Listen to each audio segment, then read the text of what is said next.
Oi? Quanto tempo que eu não apareço aqui, né? Mas enfim, eu apareci. Eu apareci aqui em ritmo de Natal, que é a minha época favorita do ano. E eu sou a pessoa mais natalina que vocês vão conhecer. Eu amo Natal.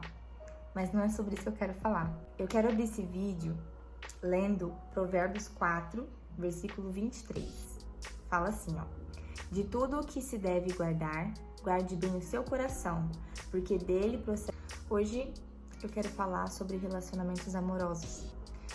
É um tema, é um assunto um pouco delicado e complicado, mas a palavra de Deus, ela traz muitas referências, ela nos dá muitos conselhos a respeito disso. É sempre quando a gente procura viver de acordo com a palavra de Deus, nós temos sucesso em todas as coisas que nós formos fazer, inclusive na nossa vida amorosa. E esse versículo de Provérbios 4, ele fala sobre você guardar o seu coração. O que significa guardar o seu coração? O que significa guardar? É proteger, é defender. E do que nós deveríamos defender o nosso coração, proteger o nosso coração? Então esse versículo é um versículo que nós deveríamos tatuar na nossa vida. Se eu te perguntar se você já se frustrou alguma vez em algum relacionamento amoroso, eu acho que 99% das pessoas vão dizer que sim, que já tiveram más experiências amorosas. Por que muitas pessoas sofrem, se frustram dentro de relacionamentos? Sabe, se relacionar, você gostar de alguém, é uma coisa muito fácil, não é verdade? É muito fácil a gente abrir o nosso coração para as pessoas. Mas vamos incluir esse versículo nesse pensamento seguinte. Se eu tivesse guardado meu coração naquela época em que eu estava me relacionando com tal pessoa, será que eu teria tido um fracasso amoroso? Será que eu sairia sofrendo na história ou com alguma ferida emocional?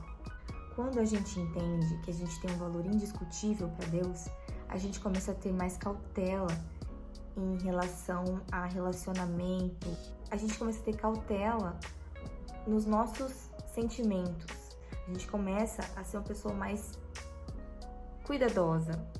O relacionamento amoroso, o amor se tornou tão banal hoje em dia.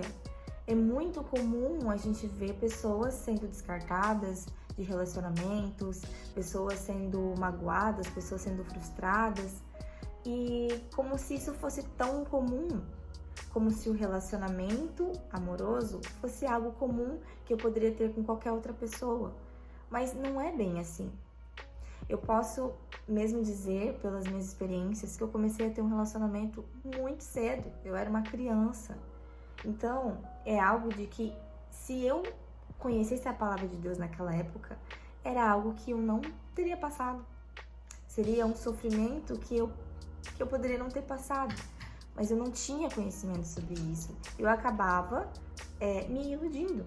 O pensamento que você precisa ter em relação a relacionamentos amorosos é que você precisa ser uma pessoa cautelosa, uma pessoa racional e não uma pessoa emocionada, sabe?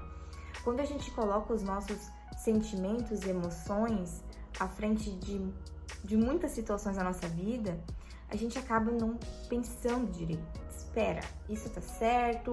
É isso mesmo que eu quero? Essa pessoa, ela é certa pra mim? Você precisa ser uma pessoa bem seletiva.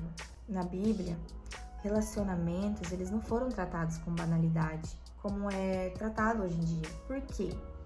Porque pro Senhor, pra Deus, a finalidade do relacionamento é o casamento.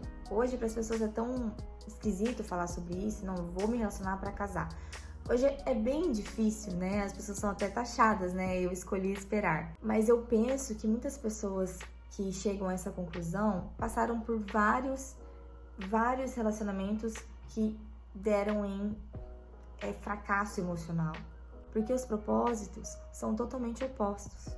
Então, o primeiro conselho que eu posso te dar é: não disponibilize o seu coração e o seu corpo para prazeres momentâneos.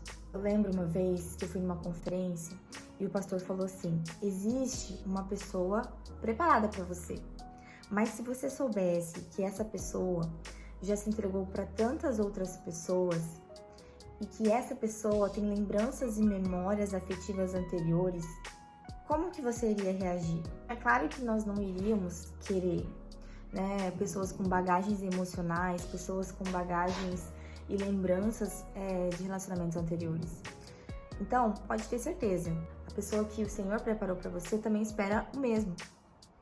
Porque nós sabemos que relacionamentos antes do momento, relacionamentos fora do propósito de Deus, ele nos deixam marcas emocionais, né? Nos deixam lembranças afetivas que a gente acaba levando para nossa vida, né? A gente acaba tendo uma bagagem desnecessária. Então, a gente precisa se guardar dessas experiências. Nós precisamos ter o entendimento que existem experiências que nós não precisamos passar. Enfim, segundo conselho que eu posso te dar, não existe uma pessoa perfeita preparada para você. Isso tocou tanto em mim quando eu vi, porque eu sempre fui uma pessoa muito fantasiosa, muito fantasiosa. Eu sofria muito, nossa, meu Deus, a cada mês eu me apaixonava por uma pessoa diferente. Eu acabava construindo alguém que não existia na minha cabeça, né? Igual assistir filmes românticos, né? Eu gosto bastante, comédia romântica, enfim. Então eu olhava para aquele personagem e falava, eu quero um igual àquele. Eu quero que meu casamento seja daquela forma, eu quero ter um relacionamento daquele jeito. Eu acabava fantasiando na minha cabeça e aí eu olhava para a realidade e falava, gente, não é possível. Mas a gente tem que entender que não existem pessoas perfeitas, assim como você não é perfeito ou perfeita, a pessoa que o Senhor vai preparar para você, ela não é perfeita, mas ela vai andar no mesmo propósito que você. E isso o mundo não pode te dar. O mundo não pode me dar uma pessoa que tem o mesmo propósito que eu. Não crie expectativas de pessoas incríveis e perfeitas. Então, o seu ideal precisa ser uma pessoa de Deus. Um homem de Deus, uma mulher de Deus, sabe? Alguém que tenha o Senhor em primeiro lugar na vida. Isso deveria ser um primeiro quesito, sabe, da nossa vida. Eu olhar para aquela pessoa e ver, puxa vida, é aquela pessoa ali que Deus preparou para mim. Aquela pessoa, ela não é perfeita, ela é cheia de defeitos assim como eu sou. Mas a gente tem o mesmo propósito. A gente tem o mesmo Senhor. Tudo que vem de Deus é leve. Tudo que o Senhor traz para nossa vida vem livre de frustração, de sofrimento. Nós mesmos que acrescentamos essas coisas nas nossas vidas.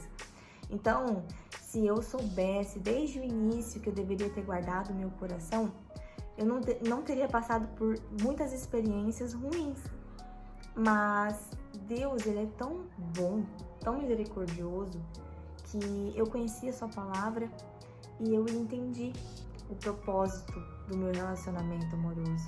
E o último conselho é: se relacione para casar e não para colecionar desapontamentos, não para colecionar tristezas e arrependimentos. A carência, ela nos leva a agir por impulso, a agir por sentimento, a agir para que a gente consiga nos satisfazer no momento, mas depois ela virá novamente. Então, o meu conselho é que você leve todos esses sentimentos para o Senhor, porque Ele vai tratar você. Ele nos trata em todas as circunstâncias da nossa vida. É só a gente colocar nas mãos dele e não agir por impulso ou, por nós mesmos. Eu creio firmemente que existe um casamento feliz preparado para você. Existe uma pessoa de Deus para você, não uma pessoa perfeita. Mas você vai saber, você vai entender o porquê que pode ter demorado um pouco, ou enfim, por que foi naquele momento. Mas você vai entender. Então, esse é o meu conselho para você sobre relacionamentos amorosos, né? Nós temos que ter muito cuidado com quem a gente vai se relacionar, com quem a gente vai entregar nossos momentos, a nossa dedicação, o nosso coração. Guarda seu coração, porque no momento certo vai acontecer. A gente precisa entender que nós somos muito amados por Deus. E nós somos tão amados que Ele quer nos livrar de todos os sofrimentos possíveis. Ele mesmo nos fala, guarda o seu coração. É uma forma de Deus cuidar de você. Leva isso como um cuidado de Deus para sua vida. Amém? Então, é isso. Eu gosto muito de falar sobre esse assunto.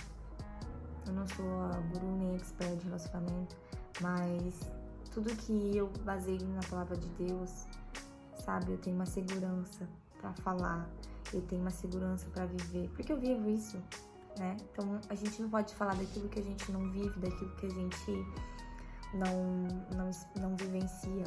E é isso, então. Eu espero que você tenha se identificado, que possa ter trazido alguma palavra que você esteja precisando ouvir neste momento. Mas creia que o Senhor tem o melhor para sua vida, assim como Ele tem para a vida de todos nós. Ok? Eu vejo você no próximo vídeo. Muito obrigada por assistir. Tchau!